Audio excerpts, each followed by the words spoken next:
할렐루야. 예, 반갑습니다.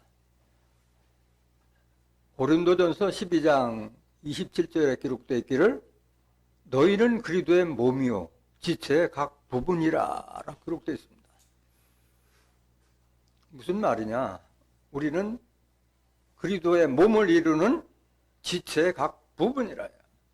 여러분들이 바로 예수 그리스도의 지체요, 지체. 그러니까 예수님이 줄기라면 우리는 하나의 가지가 된 거죠. 오늘날 예수님을 믿는 많은 사람들이 자신의 정체성을 잃고 있는 사람들이 너무도 많아요. 내가 그리스도의 지체라는 것을 잊어서는 안 되는 거예요. 분신이요. 그럼 그리스도의 지체라면 지체로서 감당해야 될 역할과 사명이 있다는 것입니다. 내가 지체인 줄도 모르는 사람이 무슨 사명이 있겠어요? 오늘 증거되는 말씀을 통해서 내가 그리스도의 지체라는 자신의 정체성을 바르게 인식하고 그리스도의 지체로서 해야 될 역할과 사명이 무엇이라는 것을 깨닫는 복된 시간이 되시길 원합니다. 이 시간 허락하신 하나님 말씀은 고린도전서 9장 16절부터 19절까지입니다. 봉독해 드리겠습니다. 내가 복음을 전할지라도 자랑할 것이 없음은 내가 부득불할 일임이라. 만일 복음을 전하지 아니하면 내게 화가 있을 것임이로라. 내가 내 임의로 이것을 행하면 상을 얻으려니와 임의로 아니한다 할지라도 나는 직분을 맡았노라. 그런즉 내 상이 무엇이냐? 내가 복음을 전할 때에 값없이 전하고 복음으로 인하여 내게 있는 권을 다 쓰지 아니하는 이것이로라. 내가 모든 사람에게 자유하였으나 스스로 모든 사람에게 종이 된 것은 더 많은 사람을 얻고자 함이라. 고린도전서 9장 16절부터 19절까지 봉독해드렸습니다. 봉독해드린 말씀을 통해서 복음 전파의 사명이라는 제목으로 말씀을 전가하도록 하겠습니다.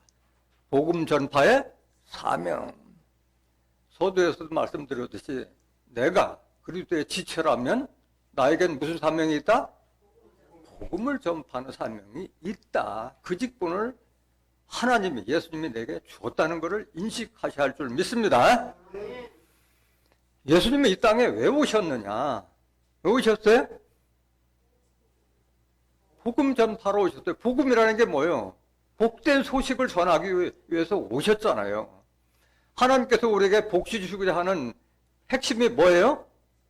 천국, 부활, 영생의 복을 하나님께서 약속하셨는데 그걸 좀 제발 알아서 그 복 받으라고 예수님께서 오셔서 우리에게 전하신 거예요. 예수님의 사명은 하나님의 말씀을 우리에게 전하는 그 복음 전파의 사명을 띄고 오신 거예요, 예수님께서는. 그럼 예수님 지금 안 계시잖아요. 그럼 우리가 이 말씀 받은 우리가 지체로서 그 사명을 감당해야 할 줄로 믿습니다. 예수님의 사명 한번 보시겠습니다. 누가복음 4장 16절 보세요. 예수께서 그 자라나신 곳 나사렛에 이르사 안식일에 자기 규례대로 회당에 들어가사 성경을 읽으려고 서심해 선지자 이사야의 글을 들이거늘 책을 펴서 이렇게 기록한 데를 찾으시니 곧 주의 성령이 내게 임하셨으니 이는 가난한 자에게 복음을 전하게 하시려고 내게 기름을 부으시고 나를 보내사 포로된 자에게 자유를 눈먼 자에게 다시 보게 함을 전파하며 눌린 자를 자유케 하고. 이사야 선지자의 글에 이렇게 기록됐는데 이게 이사야 어디에 기록되어 있어요? 이사야서 61장 1절에서 3절까지 기록되어 있어요, 이 말씀이. 그런데 이것은 이사야 선지자를 빙자해서 앞으로 예수님에게 성령이 임해서 이 사명을 감당할 것을 기록했다는 사실을 사람들이 알아요, 몰라요? 이사야서 읽을 때는 마치 이사야에게 성령이 감동이 임해서 이사야가 그런 역할을 하는 걸로 알고 있는데 호세아서 12장 10절에 보면 선지자를 빙자하여 기후를 베풀어 난 거예요. 그 사명은 이사야 선지자가 아니라 예수님에게 이 사명이 있었다는 것을 예수님이 증거하고 계시는 거예요. 19절 보세요. 주의 은혜의 해를 전파하게 하려 하심이라 하였더라. 이것은 예수님에서 감당해야 될 사명이에요. 예수님께서. 다시 보세요. 18절 다시 한번 보세요.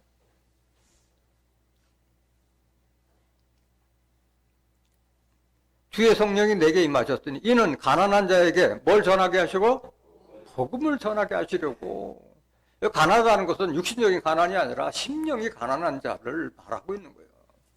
그런 자에게 뭘 얘기해야지 받아들이지. 심령이 부자인데 뭐 아쉬움이 없는 사람이 뭐 말씀 듣겠어요? 내게 기름을 부으시고 나를 보내다 포로된 자에게 자유를, 눈먼 자에게 자세 보게 함을 전파하며 눌린 자를 할게요. 다 예수님 오기 전에는 다 포로됐고 율법의 포로가 됐고 다 속용돼서 하나님의 뜻과 섭리를 알지 못했잖아요.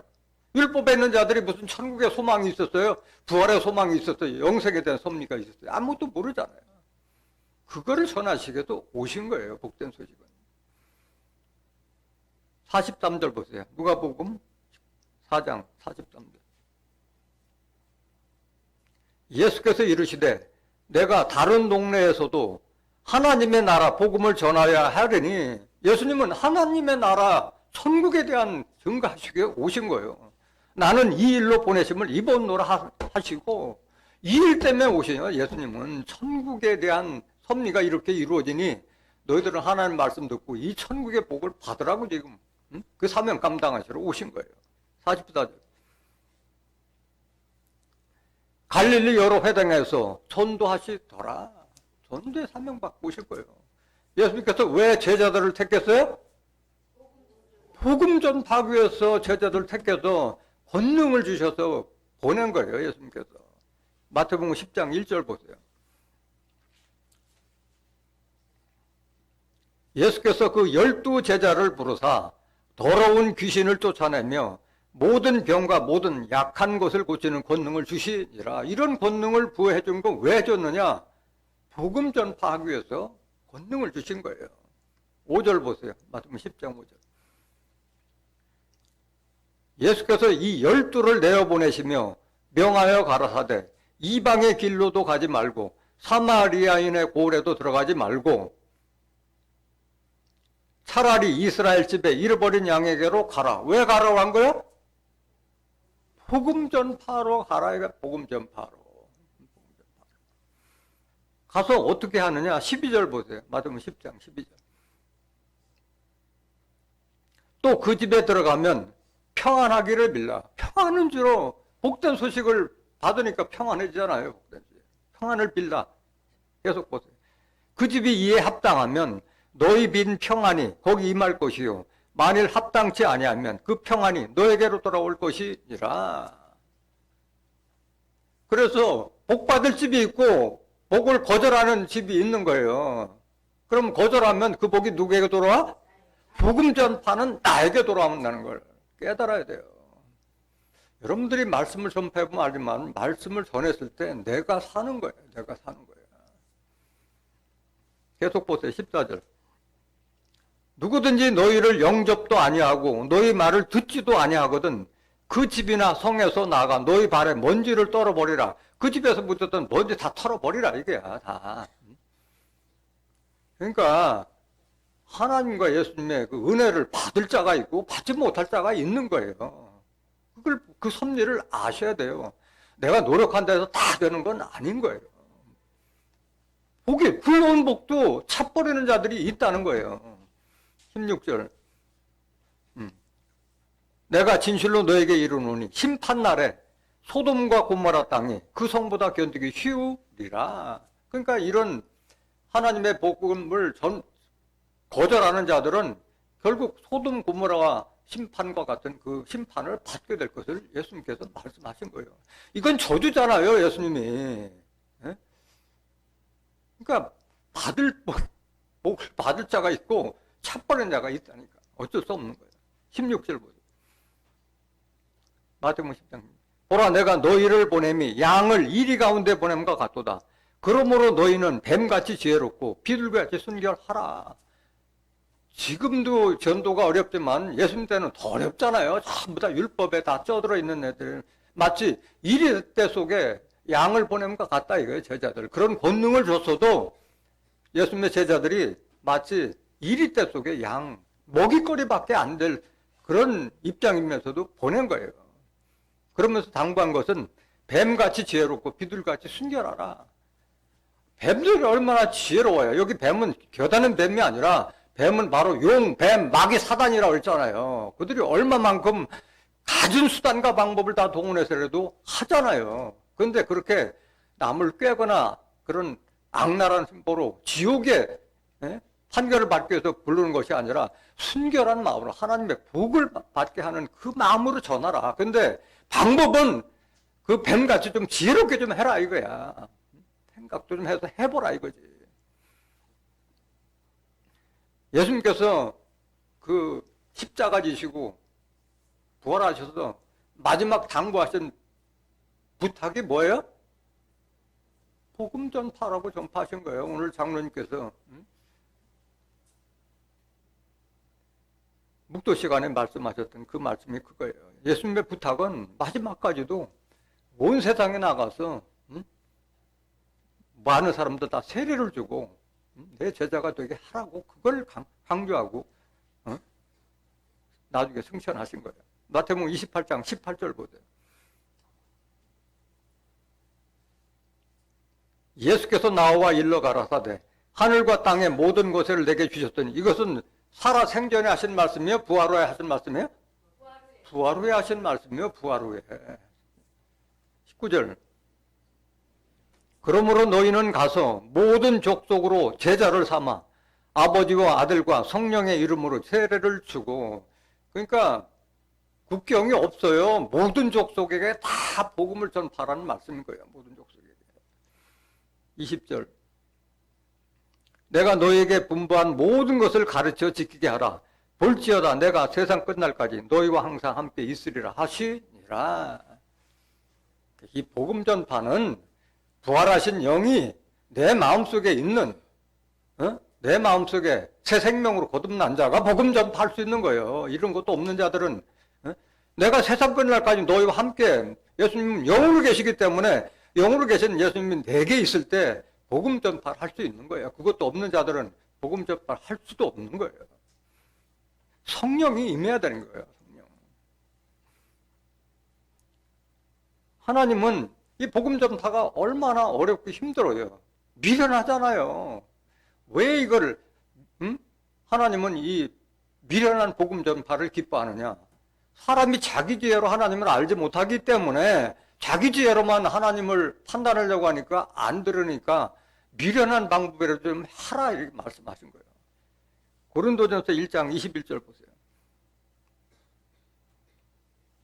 하나님의 지혜에 있어서는 이 세상이 자기 지혜로 하나님을 알지 못하는 고로 하나님께서 전도에 미련한 것으로 믿는 자들을 구원하시기를 기뻐하셨도다. 하나님이 미련한 방법으로 전도하는 자들을 기뻐하시는 거예요. 기뻐하시는 거예요.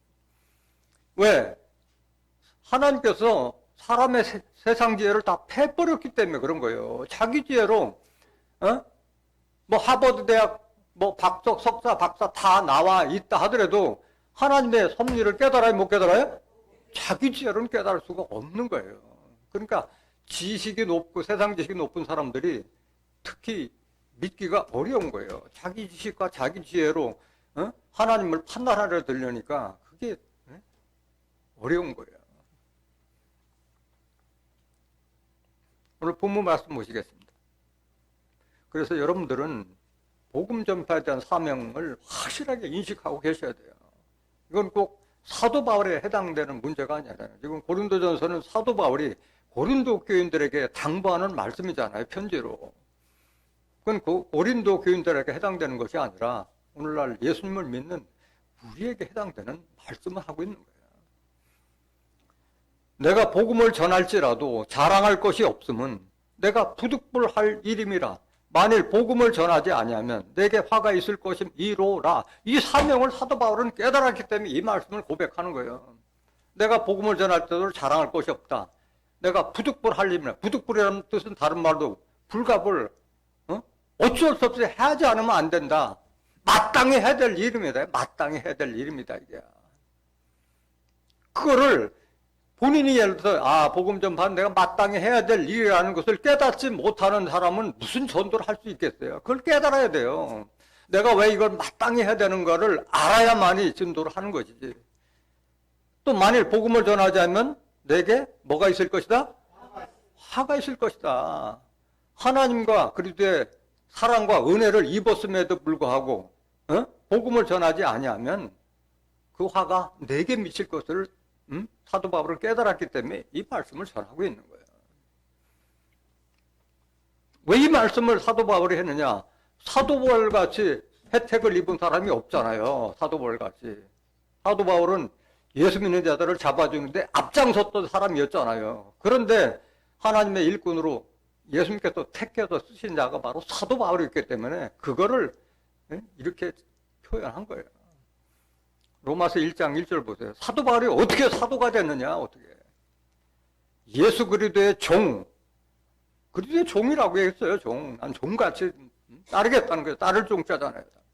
예수 그리스도의 종, 사도 바울은 사도로 부르심을 받았다는 걸 자기가 아는 거예요.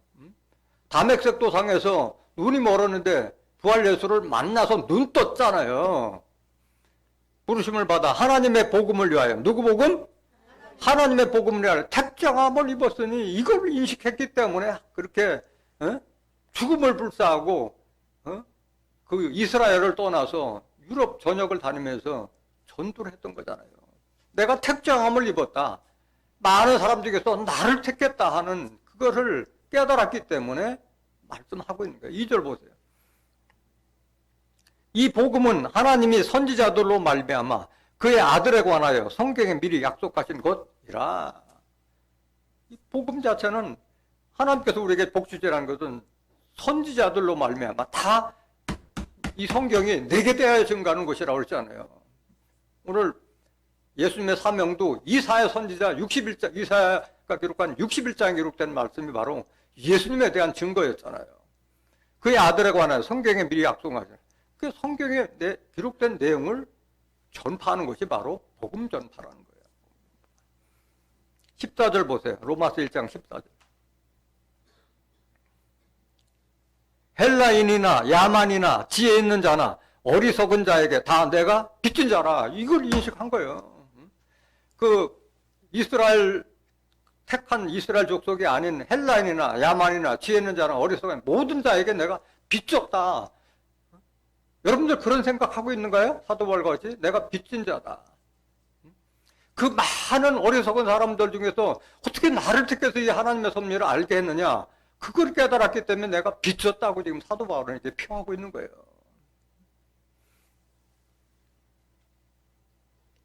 15절. 그러므로 나는 할 수 있는 대로 로마에 있는 너희에게도 복음 전하기를 원하노라. 그래서 사도 바울은 이스라엘에서 복음 전파하지 않고 바로 이 복음을 알지 못하는 이방인 족속들에 가서 전한 자원해서 간 거잖아요. 자원해서 간 거잖아요. 계속 보세요. 16절. 이 로마는 그 당시에 이스라엘을 짓밟아서 속국으로 삼은 지배국이었잖아요. 거기 가서 복음을 전파, 원수와 같은 나라잖아요. 로마는 사실 이스라엘을 통제하고 있었는데 내가 복음을 부끄러워하지 아니하노니 이 복음은 모든 믿는 자에게 구원을 주시는 하나님의 능력이 됩니다. 이거를 지금 인식을 했기 때문에 복음 전파를 부끄러워하지 않고 그 능력을 나타내기 위해서 하신 거예요. 첫째는 유대인에게요. 본방인 유대인에게요. 또한 헬라인, 이방족된 헬라인에게 내가 복음 전파의 사명이 있다는 걸 말하고 있는 거예요. 17절. 복음에는 하나님의 의가 나타나서 믿음으로 믿음에 이르게 하나니 기록된 바 오직 의인은 믿음으로 말미암아 살리라 함과 같으니라. 복음은 복음 속에 하나님의 의가 나타나서 믿음으로 믿게 하라니. 믿음이 여러분들이 복음을 전파했을 때 믿음은 계속 성장하는 거예요. 복음 성장이 되는 거예요. 사도행전 26장 9절 보세요. 사도 바울이 왜 이렇게 이방인들에게 내가 비쳤다, 왜 스스로가 이방인의 사도를 내가 자청해서 했느냐, 배경이 여기 나와 있는 거예요. 나도 나사렛 예수의 이름을 대적하여 범사를 행하여야 될 줄 스스로 생각하고, 그러니까 예수 믿는 자들을 잡아 죽이는데 앞장섰던 자가 사도 바울이었잖아요. 예루살렘에서 이런 일을 행하여 대제사장들에게서 권세를 얻어가지고 많은 성도를 옥에 가두며 예수 믿는 자들을 옥에 가두고 또 죽일 때 내가 가편투고 그 사람 죽어야 마땅하다. 내 그 가편투표를 했다 이거야. 11절. 또 모든 회당에서 여러 번 형별하여 강제로 모독하는 말을 하게 하고 저희를 대하여 심히 격분하여 외국 성까지도 가서 핍박하였고, 그래서 스데반 그 돌에 맞아 죽을 때도 사도 바울이 거기 같이 합류한 자가 바로 사도 바울이었잖아요. 12절 보세요. 이 일로 대제사장들의 권세와 위임을 받고 다메섹으로 갔나이다. 왕이여, 때가 정오나되어 길에서 보니 하늘로서 해보다 더 밝은 빛이 나와 내 동행들을 둘러 비추는지라. 지금 아그리빠 왕에 대해서 사도 바울이 고백하고 있는 거예요. 14절 계속 보세요. 우리가 다 땅에 엎드러지며 내가 소리를 들으니 히브리 방언으로 이르되 사울아 사울아 네가 어찌하여 나를 핍박하느냐, 가시체를 뒷발질하기가 네게 고생이니라. 사울은 바울의 옛 이름이 사울이었잖아요. 15절. 내가 대답하되 주여 네시니까 주께서 가라사대 나는 네가 핍박하는 예수라. 부활 예수님이 나타나서 지금 사도 바울에게 권고하고 있는 내용이에요. 16절. 일어나 네 발로 서라. 내가 네게 나타난 것은 곧 네가 나를 본 일과 장차 내가 네게 나타날 일로 너로 사환과 증인을 삼으려 함이니. 부활 예수가 택해서 사도 바울을 사환, 종으로 삼았다는 거예요. 또 예수님의 증인을 삼으려 사도 바울의 눈을 뜨게 한 거예요. 사도 바울에. 이때만 해도 눈이 멀었었잖아요. 사도 바울. 17절. 이스라엘과 이방인들에게서 내가 너를 구원하여 저희에게 보내어. 그러니까 이방인의 사도가 된 거예요. 사도 바울은. 그 눈을 뜨게 하여 어둠에서 빛으로 사단의 권세도 하나님께로 돌아가게 하고 죄사함과 나를 믿어 거룩해 된 무리 가운데서 기업을 얻게 하리라 하더이다. 이런 은사를 받았기 때문에 사도 바울이 이방인의 사도를 자청해서 한 거예요. 사도 바울도 어둠에 있었어요. 율법을 지나치게 믿어서 예수 믿는 자들을 잡아주는데 앞장섰었잖아요. 깨닫고 보니까 거기가 빛이 아니라 어둠, 사단의 권세에 있었다는 거예요. 어둠에서 빛으로. 이것은 다른 말로 사단의 권세도 하나님께 돌아가게 하고, 사도 바울이 그 은혜를 받았기 때문에 아직도 눈 뜨지 못한 어둠에 있는 자들을 빛으로 인도하기 위해서 그 사명을 자원해서 하신 거예요, 사도 바울이. 어둠은 바로 사단, 빛은 하나님을 상징하잖아요. 요한일서 1장 5절에 하나님은 빛이시라 그에게는 어둠이 조금도 없느니라. 하나님을 알지 못하는 자가 지금도 어둠 속에서 헤매고 있는 거예요.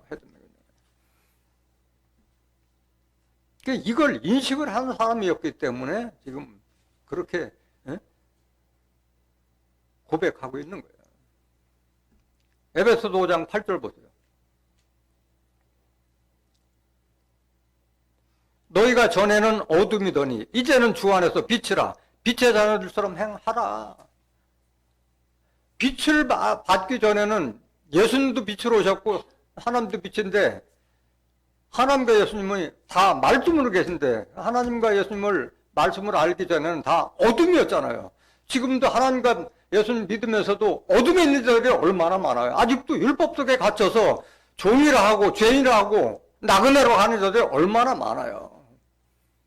이제는 주 안에 돌아왔기 때문에 죄인도 아니고 종도 아니고 아들이고 나그네가 아니고 권속이다 이게야. 빛이다. 빛의 자녀들처럼 행하라 이게야. 예수님처럼 행하라는 게, 빛의 자녀는 예수님처럼 행하라는 그 말씀이잖아요. 구절에는 보면 빛의 열매는 모든 착함과 의로움과 진실함에 있다고 그랬잖아요. 그렇게 좀 하라는 말이에요. 어둠에 있었다는 말이 뭐냐? 그 아직도 어둠에 있는 자들은 주의 날이 도적같이 올 것으로 철석같이 믿고 있잖아요. 그게 멸망길이라는 것도 모르고 있잖아요. 데살로니가전서 5장 1절 보세요. 형제들아, 때와 시기에 관하여는 너에게 쓸 것이 없음은 주의 날이 밤에 도적같이 이룰 줄을 너희 자신이 자세히 알미라. 오늘날 전 세계 기독교인들이 다 이렇게 믿고 있잖아요. 이게 멸망길이라는 자체도 모르고 있어요. 3절. 저희가 평안하다 안전하다 할 그때 잉태된 여자에게 해산 고통이 이름과 같이 멸망이 뭐가? 구원이라 멸망이 호련히 저에게 이르니 결단코 피하지 못하리라. 이 성경을 안 봐서 무지하게 소경되다 보니까 데살로니가전서 5장 3절을 몰라서 멸망길로 인도하는 길을 그걸 믿고 있다는 거예요. 그걸 어둠 속에 있는 자들이 이러고 있다는 거예요. 4절 보세요. 형제들아, 너희는 어둠에 있지 아니하며 그날이 도적같이 너에게 임하지 못하리니. 어둠에 있지 않으면 어디에 있는 자요? 빛에 거하는 자들은 예수님이 도적같이 임하지 않는다 이거야. 5절.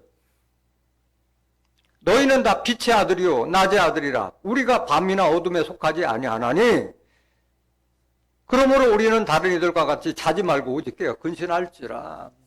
너는 빛의 아들이고 낮의 아들이라는 것은 하나님의 아들이고 예수를 믿는 자들이잖아요. 예수님도 하나님도 빛으로 오셨고 예수님도 요한복음 8장 12절에 예수는 세상의 빛이라고 그랬잖아요. 요한복음 10장 36절에도 너희가 빛을 믿으면 빛의 아들이 예수 믿으면 빛의 아들이 되는 거예요. 말씀으로 계신 예수 믿으면 빛의 아들이 되는 거예요. 그들에게는 도적같이 안 온다고 말씀하셨잖아요. 아직도 예수님이 도적같이 올 것을 믿는 자들은 다 어둠 속에 있는 거예요. 아직도 율법 속에 갇혀 있는 거예요. 예수 믿는 자들이 아니에요, 그들은. 갈라디아서 1장 11절 보세요. 형제들아, 내가 너에게 알게 하노니 내가 전한 복음이 사람의 뜻을 따라 된 것이 아니라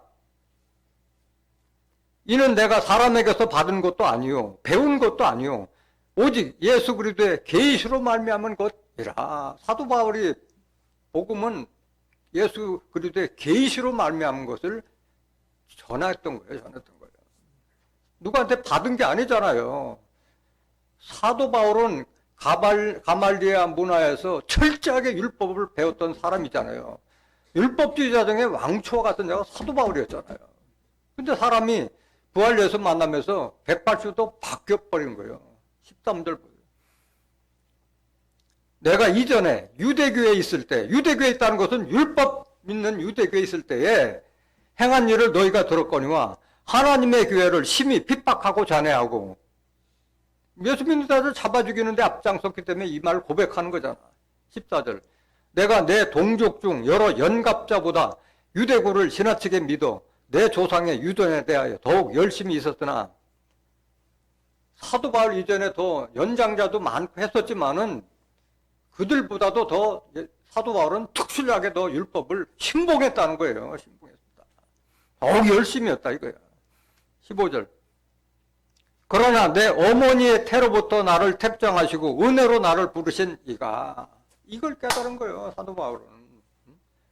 내가 어머니 태로부터 나를 택정하시고 뱃속에서 나오기 전에 벌써 하나님은 나를 찍어 놓으셨다 이거예요. 찍어 놓으셨다. 뒤늦게 깨달았지만 그걸 깨달은 거예요. 은혜로 나를 부르신 이가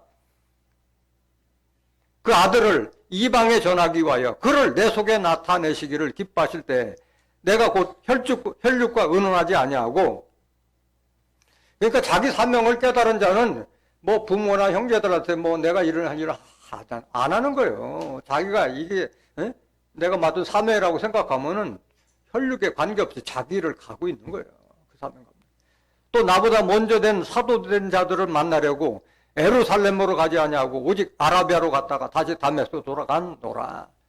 내가 뭐 깨달았기 때문에 미리 예수님의 제자가 된 자들을 만나서 뭐 서로 상의하고 이게 아니야. 자기가 받은 은혜대로 나에게 이런 사명이 있다 해서 그 이방인의 사도를 자청하고 그 길을 걸었던 거예요, 사도 바울은.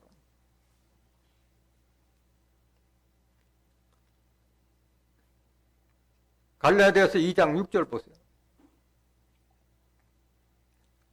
유명하다는 이들 중에 본래 어떤 이들인지 내게 상관이 없으며 하나님은 사람의 외모를 취하지 아니하시나니 저 유명한 이들은 내게 더해 준 것이 없고.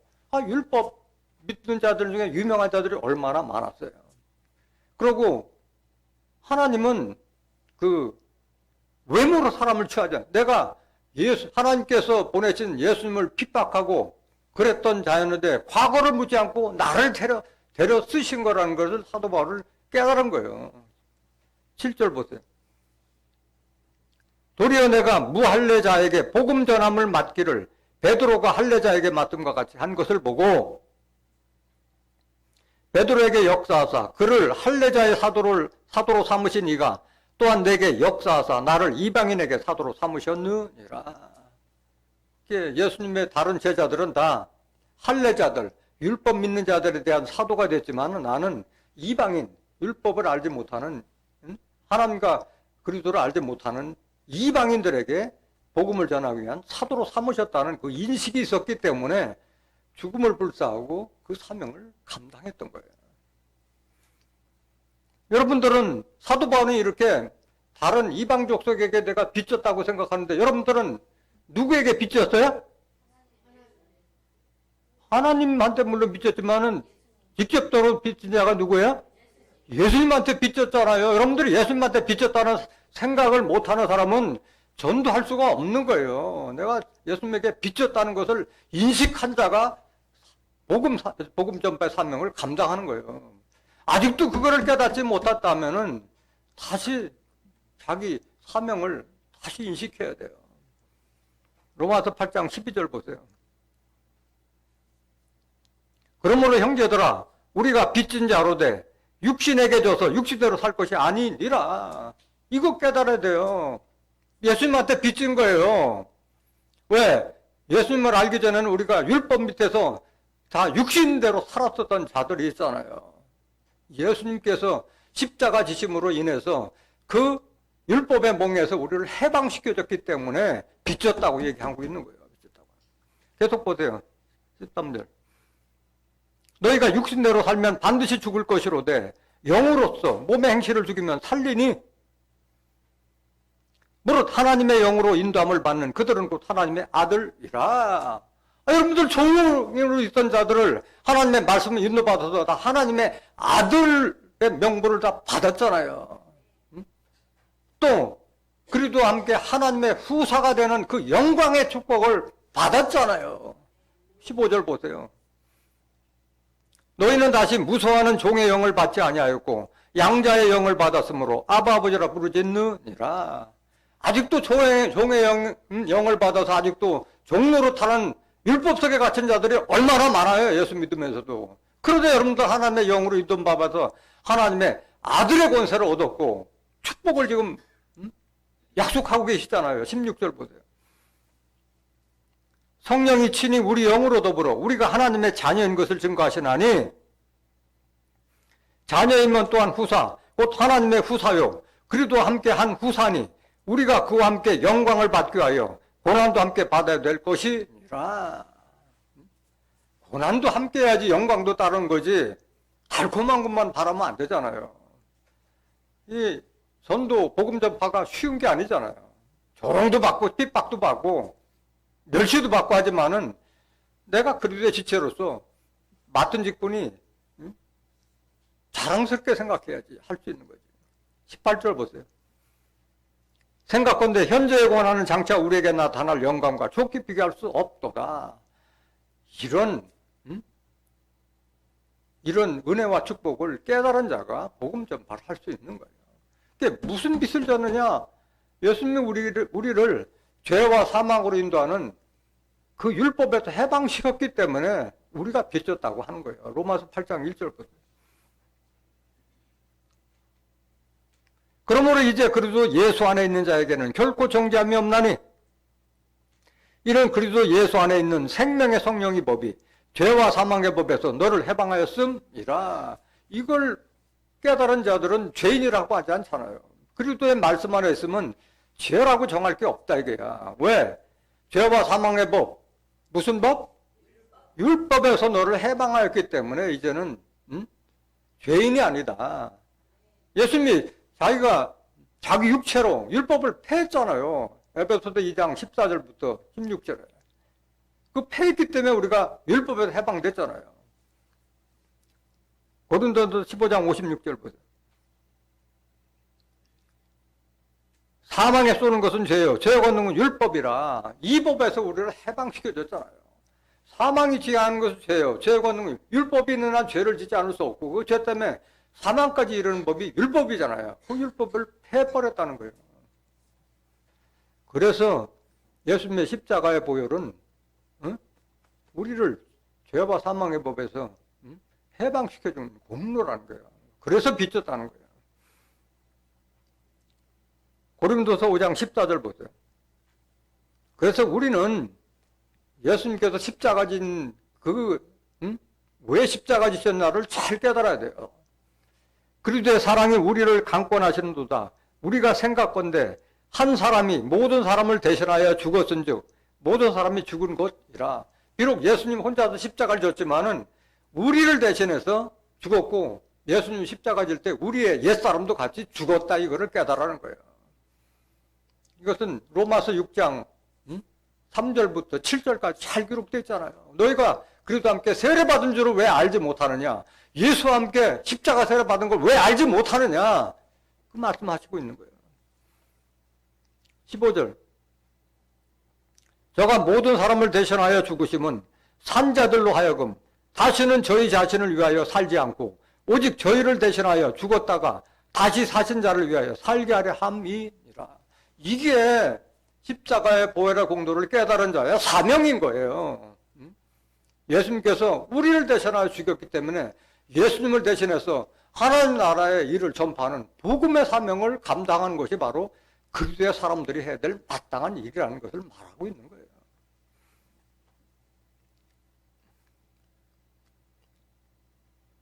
그 복음 전파는 내게 성령이 임했을 때 복음 전파를 할 수 있는 거예요. 사도행전 1장 8절 보세요.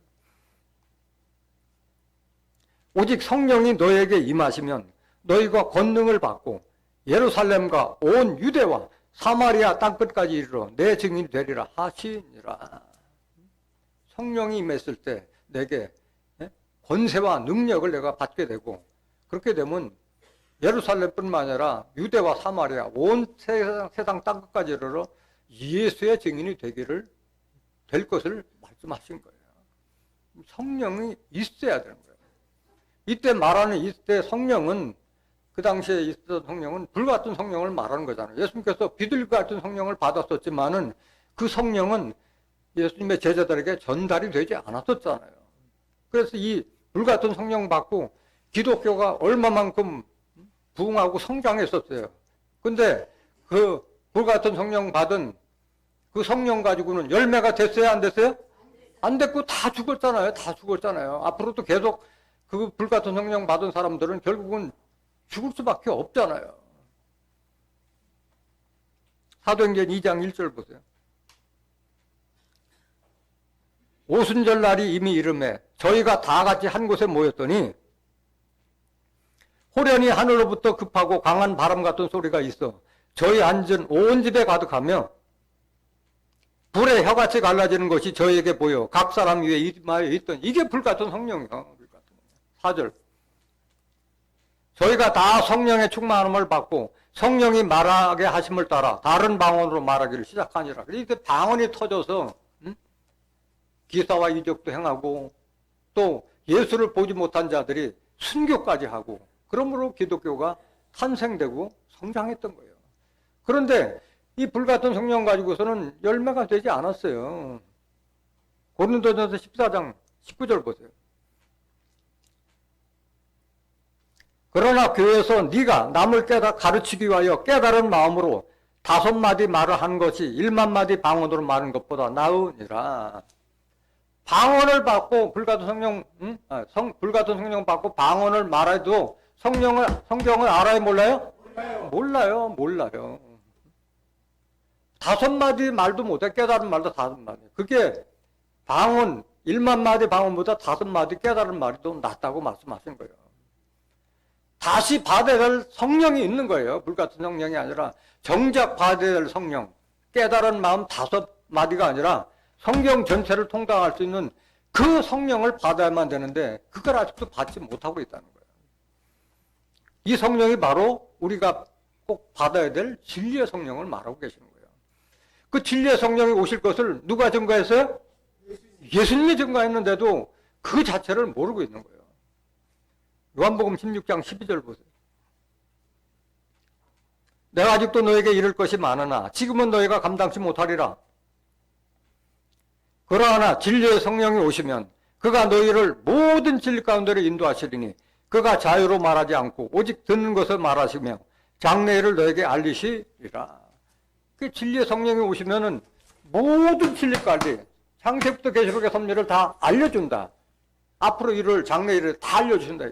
14절. 그가 내 영광을 나타내리니 내 것을 가지고 너에게 알리겠음이라. 그 진리의 성령은 예수님의 영광을 나타내고 예수님의 하신 말씀을 우리에게 대언해 주시는 분이 진리의 성령이에요. 15절.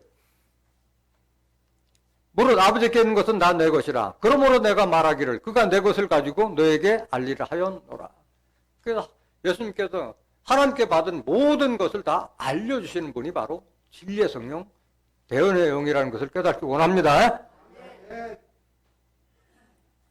성령을 받아야만이 진정한 복음 전파를 할 수 있는 거예요. 성령은 다른 말로 말하면 뭐예요? 요한일서 5장 7절에 증거하는 성령은 진리의 말씀을 받았을 때 진리를 전파할 수 있는 거예요. 성령 받으면 성경 알아요, 몰라요? 성경 통달하게 돼 있어요. 성경을 알아야지 무슨 천국에 대해서 증거해주고 그 다음에 부활에 대해서 증거해주고 영생에 대해서 증거해줄 거 아니에요. 그거 섭리도 모르는 자가 뭐 예수 믿어요 구원받는다. 그건 엉터리요. 고린도전서 2장 10절 보세요. 오직 하나님이 성령으로 이것을 우리에게 보이셨으니 성령은 모든 것 곧 하나님의 기쁜 것이라도 통달하니라. 성경을 깨달은 자가 복음 전파를 해야지 뭐 말귀를 알아듣고 하는 거 아니야. 하나님께서 우리에게 주시고자 하는 섭리도 모르는 자들이 어떻게 전도가 되겠어요? 12절 보세요. 고린도서 2장 12절.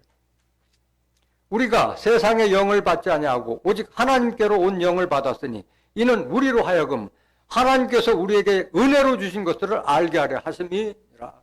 그래서 하나님께서 주시고 하자는 은혜를 아는 자가 전도할 수 있는 거예요. 그거 알지도 못한 자가 뭐 예수 믿으자 해봐야 그 열매가 되지 않는 거예요. 정말 여러분들이 성령을 받았으면 여러분들 스스로가 성령의 열매가 되었을 때 정말 다른 사람에게 전도할 수 있는 거예요. 내가 성령의 열매가 되지 못하면은 다른 사람에게 은혜가 되지 않는 거예요. 갈라디아서 5장 22절 보세요. 오직 성령의 열매는 사랑과 희락과 화평과 오래 참음과 자비와 양선과 충성과 온유와 절제니 이 같은 것을 금지할 법이 없느니라. 여러분들이 진정한 성령을 받았다면 여러분들 삶에서 이런 것이 나타나야 되는 거예요. 이런 것이 나타나야지만이 여러분들이 다른 사람에게 본이 되고 다른 사람들도 여러분들한테 관심을 가지잖아요. 야, 저 사람은 없는 것 같은데도 뭐 다 늘 보면 늘 사랑 많이 베풀고 은혜롭게 여겨지고 온유하고 절제하고 이런 참 좀 한번 눈여겨볼 만하다. 뭐 그런 입장이 돼야만이 그게 좀 다른 사람에게도 빛이 되고 하는 거잖아요. 여러분들 마음속에 진정한 여러분들이 성령을 받았으면은 여러분들이 마음의 천국은 이루어서 그런 삶이 되었을 때 다른 사람에게 본이 될 수 있는 거예요. 로마서 14장 17절 한번 보세요. 하나님의 나라는 먹는 것과 마시는 것이 아니요 오직 성령 안에서 의와 평강과 희락이라. 이런 삶을 살았을 때에 다른 사람에게 이게 빚이 되고 본이 되는 거잖아요. 진리의 말씀 안에서 늘 의롭고 당당하고 마음 평안하고 신체 강건하고 늘 기쁨과 즐거움이 만연한 이런 사람들 봤을 때 야, 하나님 믿으니까 뭔가 다르구나 하는 그런 호기심이라도 줄 거 아니겠느냐 이거지. 여러분들이 진짜 성령 받으면 세상에서도 잘 돼야 돼요. 잘 돼야 돼요.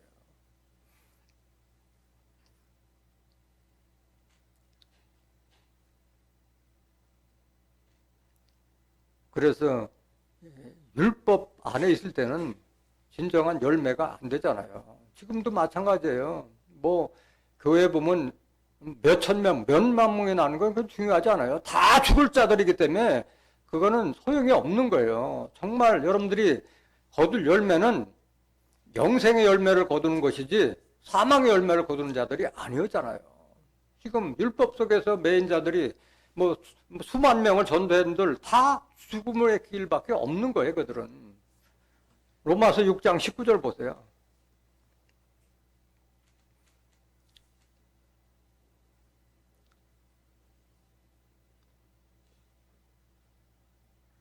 로마서 6장 19절.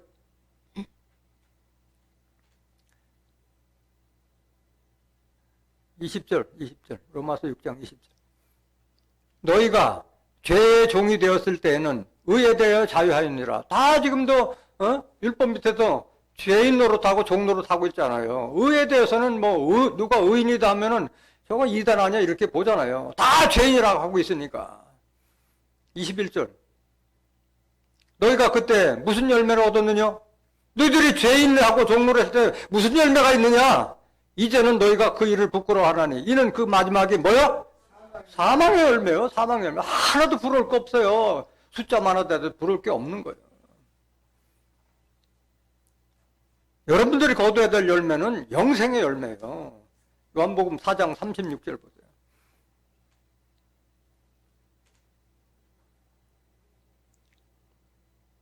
거두는 자가 이미 싹도 받고 영생에 이르는 열매를 못하니 이는 뿌리는 자와 거두는 자가 함께 즐거워하게 하려 함이니라. 여러분들이 거둘 열매는 영생의 열매예요. 영생의 섭리도 모르는 자가 무슨 영생의 열매를 얻겠어요. 여러분들 같이 부활과 영생의 섭리를 아는 자가 사람이 영생할 수 있구나. 사람이 혼연 변화의 비밀을 아는 자가 영생의 열매를 거둘 수 있는 거지. 율법 밑에 있는 자들은 그 섭리를 알지도 못한데 무슨 영생의 열매가 얻어지겠어요? 이건 여러분들의 은혜자 축복인 거예요. 영생의 열매 거두는 거예요. 만일 복음을 전하지 않으면 내게 화가 있을 것임이로라. 이런 큰 은사를 받았음에도 불구하고 내가 예수님한테 빚졌다는 것을 알고 하나님께서 내가 은혜 받았다는 걸 알면서도 복음 전파하지 않으면 화가 미칠 것이라 말씀하신 거예요. 아모스 6장 1절 보세요. 화 있을진저 시온에서 안일한 자와 사마리아 산에서 마음이 든든한 자, 꼭 열국 중 우승하여 유명함으로 이스라엘 족속이 따르는 자들이여 있잖아요. 시온에서 안일한 자는 화 있을 거라 말씀하죠. 시온은 저 중독 땅 시온을 말하는 것이 아니라 영으로 임하신 진리의 성읍, 스가랴서 8장 3절 진리의 성읍에 있는 자들이 아니라면은 화를 받는다고 말씀하시는 거예요. 구속자가 시온에 임하여 죄과를 떠난 자에게 임했다고 말씀하셨잖아요. 이사야서 59장 20절 보세요. 여호와께서 가라사대 구속자가 시온에 임하며 야곱 중에 죄과를 떠난 자에게 임하리라. 죄과를 떠난 자에게 임해서 하나님의 약속이 계속 전파되도록 되어 있잖아요. 21절 보세요. 여호와께서도 가라사대 내가 그들과 세운 언약이 이러하니 곧 네 외에 있는 나의 신과 네 입에 둔 나의 말이 이제부터 영영토록 내 입에서와 내 후손의 입에서와 내 후손의 후손의 입에서 떠나지 아니하리라 하시니라. 여호와의 말씀이니라. 이런 축복을 받았으면서도 입을 다물고 있다는 것은 화 받을 자라는 거예요. 화 받을 자라는 거예요. 에레미야 48장 10절 보세요. 여호와의 일을 태만히 하는 자는 뭘 받을지라? 저주를 받을지다. 자기 칼을 금하여 피를 흘리지 아니한 자도 저주를 당할 것이로다 말씀하셨어요. 여러분들 다 말씀의 칼을 받았잖아요. 히브리서 4장 12절에 보면 하나님의 말씀은 살아서 운동력 있고 좌우의 두 날 가진 검보다 날카롭고 예리해서 우리의 영과 혼과 마음과 골수까지도 찔러 쪼개는 그 말씀을 받았는데도 그 말을 뽑지도 않고 금하고 있다면은 저주를 받을 것을 지금 에레미야 선지자가 지금 예언하는 말씀이잖아요. 이런 걸 다 알았기 때문에 사도 바울은 태만해한 자는 저주를 받을 것을 말씀한 거예요. 그 여러분들은 적어도 그리스도의 지체라면 여러분들이 그리스도의 향기가 되고 그리스도의 편지가 된 자들이 복음을 전파할 수 있는 것이지, 내가 그리스도의 향기, 하나님의 말씀도 가지 않고 또 내가 바로 예수님의 말씀을 가진 그리스도의 편지가 되지 못하면은 복음 전파가 될 수 없잖아요. 나를 보면 곧 예수님을 알 수 있고 나를 보면 하나님을 알 수 있는 그런 그리스도의 편지, 향기가 돼야 되잖아요. 고린도후서 2장 15절 보세요. 우리는 구원 얻는 자들에게나 망하는 자들에게나 하나님 앞에서 그리스도의 향기니 이 사람에게는 사망으로 쫓아 사망에 이르는 냄새요, 저 사람에게는 생명으로 쫓아 생명에 이르는 냄새라. 누가 이것을 감당하려? 누가 감당해야 돼? 그리스도의 영을 받은 그리스도의 향기가 된 사람이 감당해야지.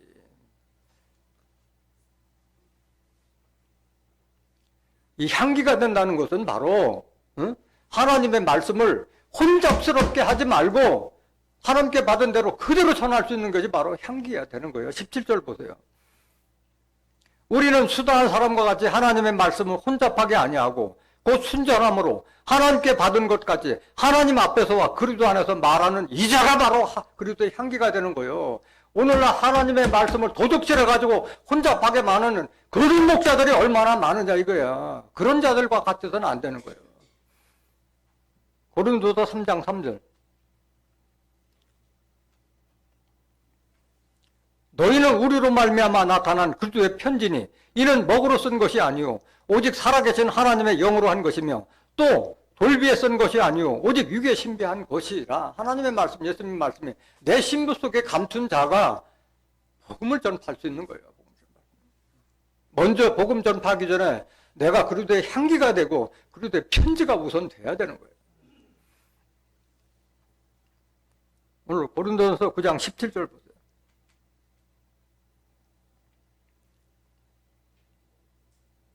내가 내 힘으로 이것을 행하면 상을 얻으려니와 임의로 아니한다 할지라도 나는 직분을 맡았노라. 불갑을 전할 수밖에 없다 그래요. 불갑을. 부득불 할 일이 말하는 거잖아요. 그걸 내가 자원해서 하면 상을 얻으려면 임의로 아니한다 할지라도 직분을 맡았기 때문에 해야 될 일이다. 이게 해야 될 일이다. 로마서 11장 13절 보세요. 내가 이방인인 너에게 말하노라. 내가 이방인의 사도인 만큼 내 직분을 영광스럽게 여기더니. 여러분들이 맡은 직분을 영광스럽게 생각하셔야 되는 거예요. 영광스럽게. 그랬을 때에 당당히 가서 복음을 전파할 수 있는 거지. 내가 그리스도의 향기, 그리스도의 편지다. 영광스럽게 생각해야 돼. 디모데전서 1장 12절 보세요. 나를 능하게 하신 그리스도 예수 우리 주께 내가 감사함은 나를 충성되이 여겨 내게 직분을 맡기심이니. 예수 잡아 죽이는데 앞장섰던 자를 택해서 충성되게 여겨서 이방인의 사도로 직분을 줬다는 걸 인식했기 때문에 어려운 일을 자원해서 하신 거예요. 13절. 내가 전에는 회방자요 핍박자요 포행자이었으나 도리어 긍휼을 입은 것은 내가 믿지 아니할 때 알지 못하고 행하였습니다. 그러니까 과거 묻지 않는 거예요. 예수님은 과거는 내가 예수님을 대적했더라도 내가 돌이키면 나를 택해서 쓰신다는 말씀입니다. 여러분들은 이런 혜택 받은 사람들이잖아요. 창세전부터 택해서 여러분들을 하나님 아들에게 여러분들을 택했다는 것을 인식해야 돼요. 여러분들은 에베소 1장 3절 보세요. 찬송하리로다 하나님 곧 우리 주 예수 그리스도의 아버지께서 그리스도 안에서 하늘에 속한 모든 신령한 복으로 우리에게 복 주시되, 복 주시기 위해서 여러분들 택해서 불러서 이 진리의 말씀을 깨닫게 해준 거잖아요. 4절. 곧 창세전에 그리스도 안에서 우리를 택하사 우리로 사랑 안에서 그 앞에 거룩하고 흠이 없게 하시려고 그 기쁘신 대로 우리를 예정하사 예수 그리스도로 말미암아 자기의 아들들이 되게 하셨으니, 오늘날 다 종이요 죄인이요 나그네라고 하는데 아들 삼았다는 걸 깨닫게 해주잖아요. 아들 삼았다는 것을. 6절. 이는 그의 사랑하시는 자 안에서 우리에게 거저 주시는 바 그의 은혜의 영광을 찬미하게 하려는 것이라. 여러분들 찬미 그냥 입으로만 감사합니다, 그게 찬미가 아니잖아. 여러분들 택해서 했던 그 사명을 감당했을 때 그게 진정으로 하나님과 예수님께 보답하는 길이지. 베드로전서 2장 9절 보세요. 이거 깨달아야지 여러분들이 전파할 수 있는 거예요. 오직 너희는 택하신 족속이요. 여러분들은 유다 족속으로 택했잖아요. 응? 왕같은 제사장들이요. 다 여러분들 제사장까지 살아라고 예수님께서 십자가 지셨던 거잖아요. 죄에서 해방시켰던 거잖아요. 거룩한 나라요. 그의 소유된 백성이니 너희를 어두운 데서 불러내요. 여러분들 다 어둠 속에 갇혔잖아요. 불러내요. 그의 귀한 빛에 들어가게 하신 자의 아름다운 덕을 선전하게 하려 합니다. 이거 여러분들이 깨달았으면 선전해야 되는 거예요. 하나님에 대해서, 예수님에 대해서 은혜를 입었으면 그 보답하기 위해서 우리가 복음 전파는 마땅히 해달 일이라는 것을 인식했을 때 복음 전파할 수 있는 거예요. 에베소서 4장 11절 보세요. 그렇지 아니할지라도 직분을 맡았다고 그랬잖아요. 사도 바울이 직분 받은 것처럼 여러분들도 다 영의 직분 다 받아서 봉사하라고 직분 주신 거잖아. 그가 혹은 사도로, 혹은 선지자로, 혹은 복음 전하는 자로, 혹은 목사와 교사로 주셨으니 이는 성도를 온전케 하며 봉사의 일을 하게 하며 그리스도의 몸을 세우려 하심이라. 그래서 직분 준 거잖아요. 그렇다면은 충성스럽게 하라고 말씀하셨잖아요. 고린도전서 4장 1절 보세요.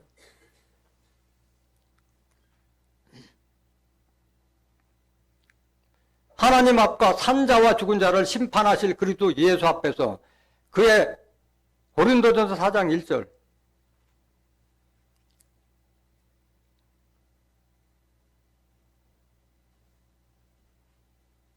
이람 고린도전서 4장 1절. 사람이 마땅히 우리를 그리스도의 일꾼으로요 하나님의 비밀을 맡은 자로 여길지어다. 그리고 맡은 자들에게 구할 것은 뭐요? 충성. 여러분들이 정말 그리스도의 일꾼이라면 충성스럽게 이 직분을 감당해야 한다는 것을 말하고 있는 거예요. 본문 말씀 고린도전서 9장 18절 보세요. 그런즉 내 상이 무엇이냐? 내가 복음을 전할 때 값없이 전하고 복음으로 인하여 내게 있는 권을 다 쓰지 아니하는 이것이로다. 이 말이 좀 어렵게 되는데, 내가 받을 권세를 다 해가지 않고 복음을 전했다. 값없이 다 전했다 이 말이에요.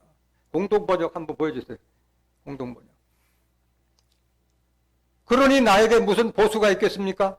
보수가 있다면 그것은 내가 복음을 전하는 사람으로서 응당 받을 수 있는 것을 요구하지 않고 복음을 거저 전할 수 있다는 사실입니다. 내가 복음 전하는 그 보수를 받을 수 있는데 나는 그냥 복음 전할 수 있다는 그것이 감사해서 자원해서 했다는 이 말을 하고 있는 거예요. 이 말을 좀 이해하기 위해서는 앞에 말씀도 한번 보시겠습니다. 11절 보세요. 고린도전서 9장 11절. 고린도전서 9장 11절. 공동번역을 한번 보세요. 공동번역이 좋아요. 우리가 여러분에게 영적인 씨를 심어주었는데 이제 여러분에게서 물질적인 것을 거둔다고 해서 그것이 지나친 일이겠습니까? 내가 복음 전 하나님 나라에 은혜 받기 위해서 복음 전하는데 뭐 좀 살해받는 거죠. 그게 지나친 일이 아니다 말하고 있는 거예요. 12절 보세요. 다른 사람들이 여러분에게서 거두어갈 권리를 가졌다면 사람길로 인도하는 자들도 다 11조 받고 하는데 영생의 길, 부활의 길, 천국길로 인도하는데 거두어갈 권리가 없겠느냐 이거야. 우리에게는 더 큰 권리가 있지 않겠습니까? 그러나 우리는 이 권리를 행사하지 않았습니다. 오히려 그리스도의 복음을 전하는데 조금이라도 방해가 되지 않도록 모든 것을 참고 지냈습니다. 사도 바울은 그거 탐내지 않은 거예요. 사람과 탐내지 않은 거예요. 13절. 성전에서 일하는 사람들은 성전에서 나온 것을 먹고 살며 제단을 맡아보는 사람들은 제단 제물을 나누어 가진다는 것을 모르십니까? 이와 같이 복음을 전하는 사람들도 그 일로 먹고 살 수 있도록 주님께서 제정해 주신 율법시대도 바로 레이지파에게는 이런 권세를 다 줬잖아요. 속보대 15절. 그러나 나는 이런 권리를 조금도 써본 일이 없습니다. 또 내 권리를 주장하고 싶어서 이런 말을 하는 것도 아닙니다. 그러느니 차라리 죽는 것이 낫니다. 내가 그런 보수 받고 일할 것 같으면 난 차라리 죽어버리겠다. 내가 보수를 받지 않고 일한다는 이 긍지만은 아무도 빼앗지 못할 것입니다. 이 말을 하고 있는 거예요. 돈 없이 값 없이 이 복음 사명을 위해서 사도 바울은 아낌없이 했다는 것을 지금 말하고 있는 거예요. 얼마나 당당한 분이에요, 이분이. 이사야서 55장 1절에도 너희는 동원 없이 값없이 와서 포도주와 젖을 사라 말씀하신 거잖아요. 대가를 바라지 말고 하라는 거예요. 19절, 고린도서 9장 19절.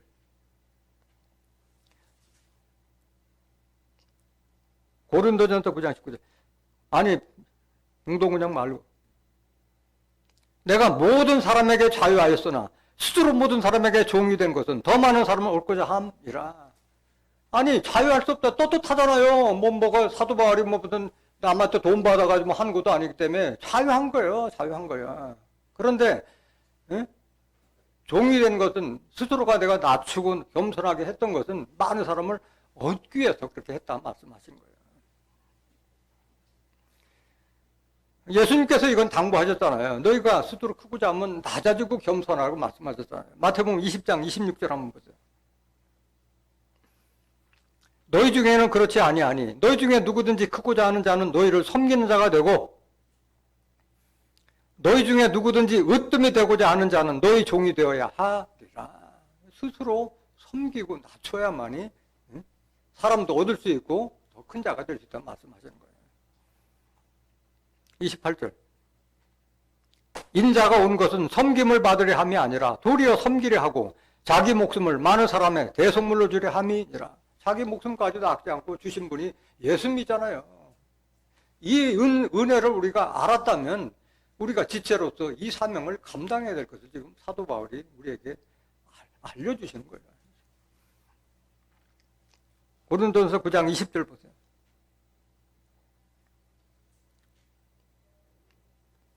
그러면 복음 전파를 어떤 수단과 방법으로 해야 되느냐를 사도 바울이 말하고 있는 거예요.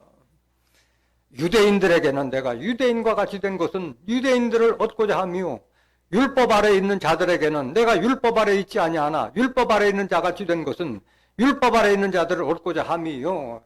뱀같이 좀 지혜롭게 하라는 말씀이야, 이 말이. 수단과 방법을 다해서라도 한번 그 사람들의 녹여져 봐라, 이게 말하고 있는 거예요. 우리는 사도 바울이 했다는 것을 성경적으로만 알았지만 본인이 했기 때문에 이 말씀하고 있는 거잖아. 21절 보세요. 율법 없는 자에게는 내가 하나님께는 율법 없는 자가 아니요 도리어 그리스도의 율법 아래에 있는 자나 율법 없는 자와 같이 된 것은 율법 없는 자들을 얻고자 함이라. 그래서 자기를 여러 모양으로 바꿔가면서 했다는 말씀이에요. 22절. 약한 자들에게는 내가 약한 자와 같이 된 것은 약한 자들을 얻고자 하며 여러 사람에게 내가 여러 모양이 된 것은 아무쪼록 몇몇 사람들을 구원코자 함이니. 한 사람에도 구원코자 해서 이 방법도 해보고 저 방법도 해보고 이 모습도 나타나고 저 모습도 나타났던 걸 말하고 있는 거예요. 23절. 내가 복음을 위하여 모든 것을 행함은 복음에 참여하고자 합니다. 여기서부터 잘 들어야 돼요. 그래서 복음 전파에서 사람을 해서 불러도 안 치는 게 그게 복음 전파 사명이 끝난 게 아닌 거예요. 내가 본이 되어서 빛이 되지 않으면은 아무런 의미가 없는 거예요. 이 24절부터 27절까지 여러분들이 잘 새겨들어야 돼요. 운동장에서 다름질하는 자들이 다 달아날지라도 오직 상 얻는 자는 하나인 줄을 너희가 알지 못하느냐? 너희도 얻도록 이와 같이 다름질하라. 경주하는 자와 같이 전력질주하라는 말씀인 거예요. 25절. 이기기를 다투는 자마다 모든 일에 절제 안 하니 저희는 썩을 면류관을 얻고자 하되 우리는 썩지 않을 것을 얻고자 하노라. 율법 아래는 자들 다 썩을 면류관을 위해서 다 하지만은 여러분들은 썩지 아니할 면류관을 지금 약속하고 계셨잖아. 하나님께서. 절제해야 돼, 절제. 육신적으로나 영적으로 절제하라고 말씀하신 거예요. 26절. 그러므로 내가 다름질하기를 향방 없는 것 같이 아니하고 싸우기를 허공을 치는 것 같이 아니하여. 여러분들은 그리스도의 향기가 되고 편지가 됐기 때문에 목표가 분명하잖아요. 천국과 부활과 영생 섭리를 다 알고 있잖아요. 목표가 분명하잖아요. 목적도 분명하고. 27절. 내가 내 몸을 쳐 복종케 하면 내가 남에게 전파한 후에 자기가 도리어 버림이 될까 두려워함이로다. 이런 마음을 가지고 해야 돼요. 전도한 자 하나 아니면 다른 사람에게도 본이 되고 빛이 되었을 때 그 사람도 살고 나도 사는 거예요. 사람 앉혀놓고 내가 죽어버리면 무슨 일이 있겠어요. 그게 내가 본이 돼야 되는 거예요. 디모데후서 4장 1절 보세요. 지금 사도 바울이 디모데에게 지금 간곡하게 당부하는 거예요. 하나님 앞과 산자와 죽은 자를 심판하실 그리스도 예수 앞에서 그의 나타나실 것과 그의 나라를 두고 엄히 명하노니 자기 제자에게 명하고 있는 거예요. 명령 내리는 거예요. 뭐라고 했느냐? 2절. 너는 말씀을 전파하라. 뭘 전파하라? 말씀 전파하라. 때를 얻든지 못 얻든지 항상 힘쓰라. 범사에 오래 참음과 가르침으로 경책하며 경계하며 권하라.